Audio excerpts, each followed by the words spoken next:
तभी उसे ग्रंट मिलता है और ओजी उसे वीटो की सारी बातें बता देता है और कहता है कि जब से मैंने उसके रेसिंग चैंपियन फ्लैश को हराया है तब से ही वो चाहता है कि मैं उसके लिए उसके ओपोनेंट्स के खिलाफ रेस में भाग लूं। जिसे सुनने के बाद ग्रंट उससे कहता है कि तुम वीटो की बात मान लो, लेकिन रेस में तुम्हें जानबूझकर हारना है ताकि मेरा चैंपियन तुम्हें हरा सके। असल में ग्रंट और वीटो वहाँ के दो ओपोनेंट्स थे और वो एक दूसरे से बहुत जलस फील करते थे, इसलिए वो अपनी डोमिनेंस शो करने के लिए आपस में स्पोर्ट्स कंपटीशन करते थे और वहाँ मौजूद डॉग्स भी या तो ग्रंट की टीम के मेंबर थे या तो वीटो के। इसलिए ग्रंट चाहता था कि ओजी वीटो की तरफ से रेस में हिस्सा ले और जानबूझकर हार कर उसे जिता दे। ग्रंट की बात सुनकर ओजी उससे कहता है कि अगर मैं रेस में हार जाऊंगा तो वीटो मुझे नहीं छोड़ेगा, इसलिए वो ग्रंट की बात मानने से इनकार कर देता है। पर वीटो और ग्रंट दोनों को मना करने के कारण उसे दोनों तरफ से पनिश किया जाता है और उसे खाने को भी नहीं दिया जाता है। और जब उसके दोस्त उसकी मदद करने की कोशिश करते हैं तब उन्हें भी साथ में पनिशमेंट भुगतना पड़ता है। ओजी को उन्हें अपने साथ ऐसे देखकर बहुत बुरा लगता है और वो कहता है कि जब उसके ऑनर उसे लेने आएंगे तब वो उन्हें भी यहाँ से छुड़ा ले जाएगा। पर वहाँ उसे पता चलता है कि 1 महीने तो पहले ही बीत चुके हैं। असल में जब टेड और सुजान ओजी को लेने के लिए ब्लू क्रीक होटल पहुँचते हैं तब रॉबिन्सन उसे झूठी कहानी बता देता है कि डॉग फ्लू होने के कारण ओजी की डेथ हो गई।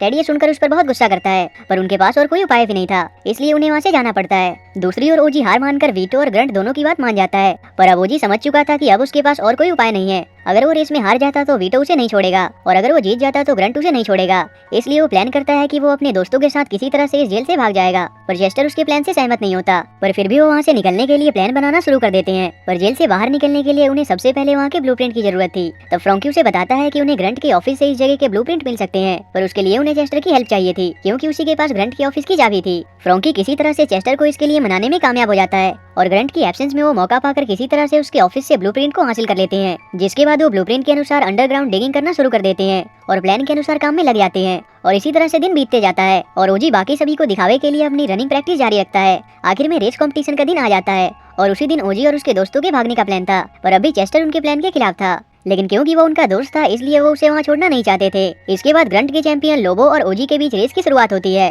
पर उस रेस के दौरान ही पूरे स्टेडियम की लाइट चली जाती है और जब लाइट वापस आती है तब सभी देखते हैं ओजी और उसके दोस्त वहाँ से भाग चुके थे, इसलिए सभी उन्हें ढूंढने में लग जाते हैं। पर तभी वीटो को उनके वहाँ से निकलने का एक सुराग मिल जाता है। दूसरी ओर ओजी और उसके दोस्त चेस्टर को भी अपने साथ लेकर अपने प्लान के मुताबिक बॉक्स में छुपकर वहाँ से निकल आते हैं, जिस बात से रॉबिन्सन अनजान होता है। पर जैसे ही रॉबिन्सन गाड़ी स्टार्ट करने वाला होता है तभी तेजी से अलार्म अलर्ट बजने लगता है और आखिर में वो पकड़े जाते हैं। ओजी के दोस्तों को पनिशमेंट के तौर पर छोटे से बंद घर में लॉक कर दिया जाता है और ग्रंट ओजी को अपने पास बुलाता है, जहाँ वो ओजी को धोखा देने के कारण उसे कड़ी पनिशमेंट देने वाला था। पर ओजी बड़ी फुर्ती के साथ भागकर ग्रंट और डेकर को उस कमरे में लॉक कर देता है और अनाउंसमेंट रूम में जाता है, जहाँ वो सभी डॉग्स को लाउड वॉइस के साथ ये याद दिलाता है कि वो कौन है और वो कहाँ से आए थे, क्योंकि सालों से यही रहने के कारण वो अपनी असलियत भूल चुके थे। वो ग्रंट के ड्रॉवर से उन सभी के नेक कॉलर्स निकालकर उनकी तरफ फेंकता है, जिसे देखकर उन्हें ये याद आ जाता है कि वो भी एक समय पर अपने ओनर के पालतू हुआ करते थे। वीटो को भी अपनी पहचान याद आ जाती है और वो सभी से कहता है कि ओजी सही कह रहा है, समय आ चुका है जब हम सभी को एक साथ यूनाइट होना चाहिए। पर तभी डेकर ओजी को पकड़ने आ जाता है। भागते समय ओजी देखता है जिस बंद घर में उसके दोस्त लॉक थे उसमें कैनन फायर्स के कारण आग लगनी शुरू हो चुकी थी,